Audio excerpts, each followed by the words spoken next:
बिस्मिल्लाहिर्रहमानिर्रहीम। अस्सलाम वालेकुम नाज़रीन, मैं हूं सलीम खटक और आप देख रहे हैं सलीम खटक यूट्यूब चैनल। पाक सऊदी दिफाई मुआहदे पर भारत की टांगें कांपने लगी। मुआहदे के बाद पाकिस्तान भारत के लिए सबसे बड़ा चैलेंज बन गया।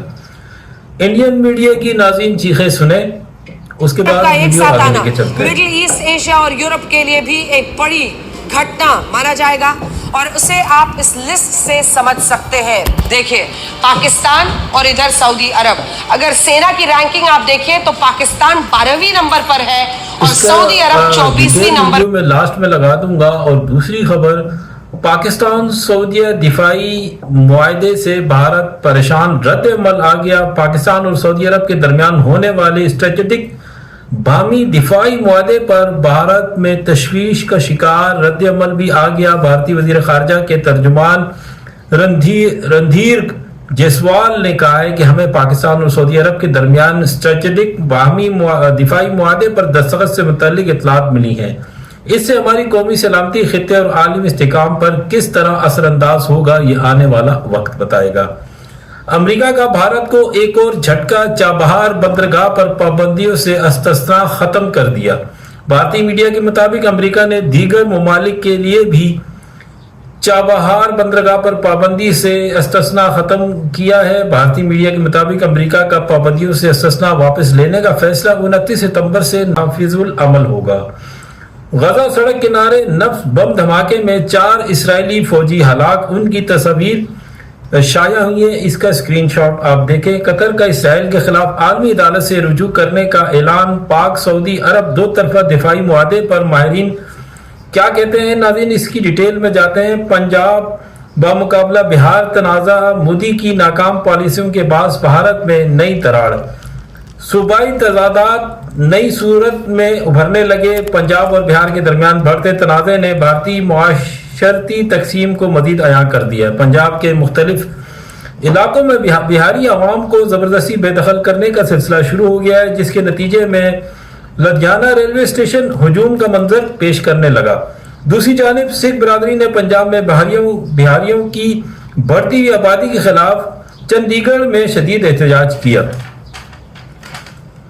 पंजाबी शहरियों ने दावा किया है कि बिहारी अवाम मुश्किल वक्त में साथ छोड़ देते हैं, बिहारियों को इलाका खाली करने पर मजबूर किया जाए।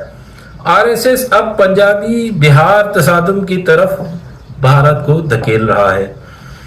पाकिस्तान ने सिर्फ सऊदी अरब ही नहीं बल्कि पूरे मशरिक़ वस्ता के लिए सिक्योरिटी फराहम करने का किरदार संभाल लिया है। मलिया लोधी, पाकिस्तान और सऊदी अरब ने एक तारीखी दिफाई मुआहदे पर दस्तखत किए और ये सब दोनों मुल्कों में बड़ी पेशरफ्त करार दिया जा रहा है। ये मुश्तरका अज़म का मज़हर है ताकि खित्ते और दुनिया में अमन कायम कर सके। साबका सेनेटर मुशाहिद हुसैन सैयद ने भारत के बारे में कहा है कि भारत सदमे में है, वो हैरान रह गए। 50 बरसों में सबसे अहम फौजी सिफारती इकदाम करार दिया है। साबका सिफारतकार हुसैन हक्कानी ने कहा है कि यह एटमी और मिसाइल दिफाई निज़ाम को भी शामिल कर सकता है। पाकिस्तान हमेशा अपनी एटमी और मिसाइल प्रोग्राम को स्ट्रेटेजिक असासे कहलाता रहा है। ये मुआहदा पाकिस्तान को अरब दुनिया और इसकी सियासत में ऐसे लेके आया जैसे पहले कभी नहीं आया था। तो नाज़रीन, आखिर में आप इंडियन मीडिया का क्लिप देखें। इंशाल्लाह नेक्स्ट प्रोग्राम में आपसे मुलाकात होगी। देखने का बहुत शुक्रिया। जिस तरह के आपने सुना कि पाकिस्तान और सऊदी अरब ने एक दिफाई मुआहदा किया है, जिसका खुलासा ये है कि अगर पाकिस्तान या सऊदी अरब पर कोई हमला करता है तो दोनों मुल्कों पे हमला तस्वुर किया जाएगा। इस हवाले से इंडियन मीडिया क्या कहता है, और ये एक 50 बरसों में पाकिस्तान और सऊदी अरब की जो दोस्ती के हवाले से 50 बरसों में बहुत ही अहम पेशरफ्त है।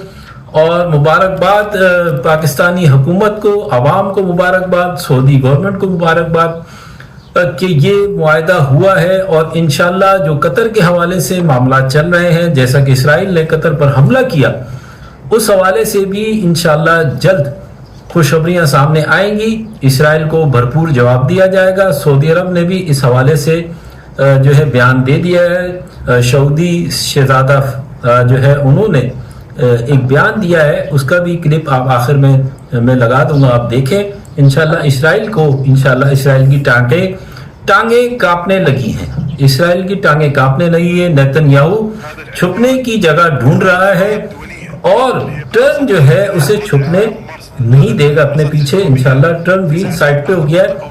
नेतन्याहू की खैर नहीं है इंशाल्लाह।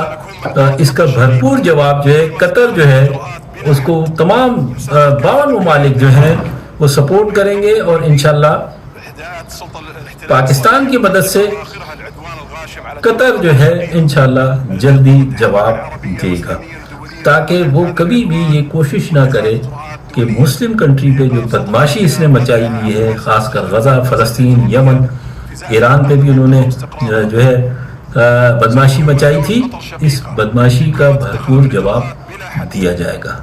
मैं भी इंतजार कर रहा हूँ, आप भी इंतजार करें, दुआ करें अल्लाह ताला कतर को और उम्मत मुस्लिमों को हिम्मत दे ताकि वो इनको सबक सिखा सके। ठीक है जी, नेतन्याहू बेटा कमर कस ले, ठीक है।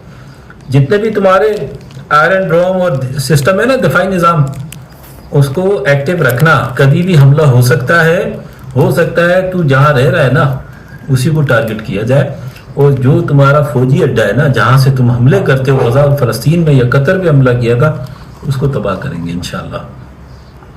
दुआओं के साथ, नेक ख्वाहिशात के साथ, मुबारकबाद के साथ, बहुत ही जो है शानदार और तारीखी मुआहदा, दिफाई मुआहदा पाकिस्तान और सऊदी अरब का। सबको मुबारकबाद, पाकिस्तानियों को, सऊदी अरब की आवाम को मुबारकबाद। इंशाल्लाह नाज़रीन नेक्स्ट प्रोग्राम में आपसे मुलाकात होगी। देखने का बहुत शुक्रिया। पाकिस्तान जिंदाबाद, हमेशा पाइंदाबाद। अल्लाह हाफिज।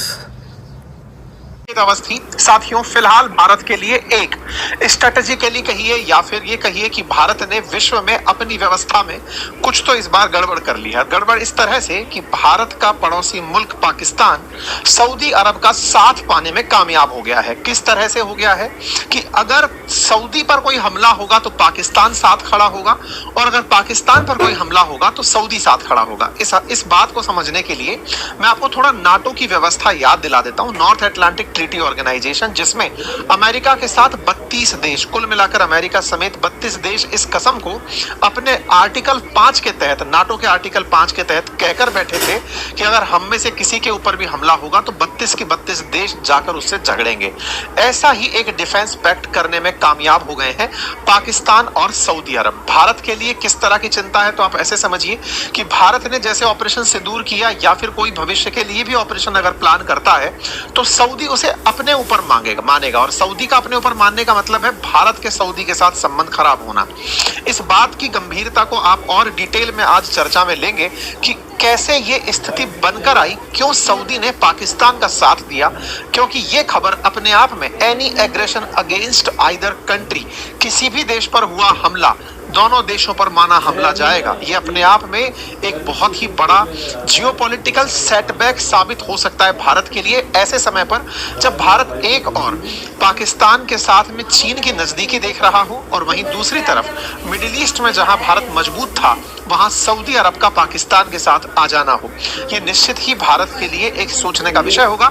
आज हम इस विषय पर गंभीरता से 24वीं पाकिस्तान और सऊदी अरब का एक साथ आना मिडिल ईस्ट, एशिया और यूरोप के लिए भी एक बड़ी घटना माना जाएगा, और उसे आप इस लिस्ट से समझ सकते हैं। देखिए, पाकिस्तान और इधर सऊदी अरब, अगर सेना की रैंकिंग आप देखिए तो पाकिस्तान 12वीं नंबर पर है और सऊदी अरब 24वीं नंबर पर है। सोर्स है ग्लोबल फायर पावर 2025 की ये रिपोर्ट।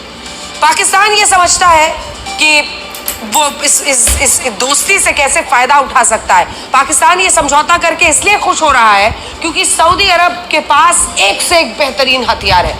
अब आप इन तस्वीरों को देखिए, F-15S फाइटर जेट्स। अब सऊदी अरब के पास क्या एडवांटेज है? अमेरिका के साथ भी उसके रिश्ते बड़े अच्छे हैं। सऊदी अरब के पास अमेरिका से खरीदा हुआ F-15S फाइटर जेट है। यह यूरोपीय देशों का euro fighter typhoon fighter jet कहा जाता है, जो एक साथ जमीन, हवा और पानी से अपने लक्ष्य को नष्ट कर सकता है। और ये फाइटर जेट भी सऊदी अरब के पास है।